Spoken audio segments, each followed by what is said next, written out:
আপনি কি জানেন একজন পিচ্চি ছেলে যিনি রামাশ্রমে কাগজ বিলি করতেন একদিন ভারতের রাষ্ট্রপতি হয়েছিলেন। এই ছেলেটার নাম ছিল ডক্টর এপিজে আব্দুল কালাম। 1931 সালে জন্ম নেওয়া এই মানুষটি ছোট্টবেলা থেকেই ছিলেন কৌতূহলী, মেধাবী এবং স্বপ্নদ্রষ্টা।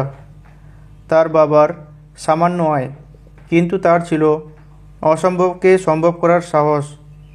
তিনি আইএসআরও ও ডিআরডিওতে কাজ করেছেন। ভারতকে দিয়েছে অগ্নি ও প্রীতি ক্ষেপণাস্ত্র। তিনি ছিলেন ভারতের মিসাইল ম্যান।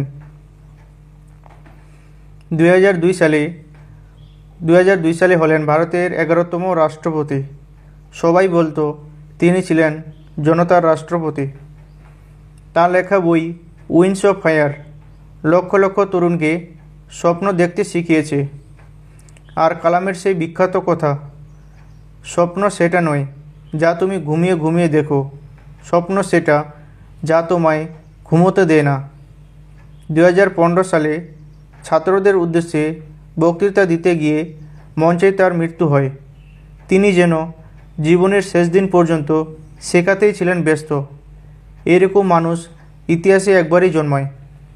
যদি আপনিও স্বপ্ন দেখেন সফলতার, তবে কালামের জীবন থেকে শিখুন। ভিডিওটি ভালো লাগলে লাইক, কমেন্ট অ্যান্ড সাবস্ক্রাইব করতে ভুলবেন না।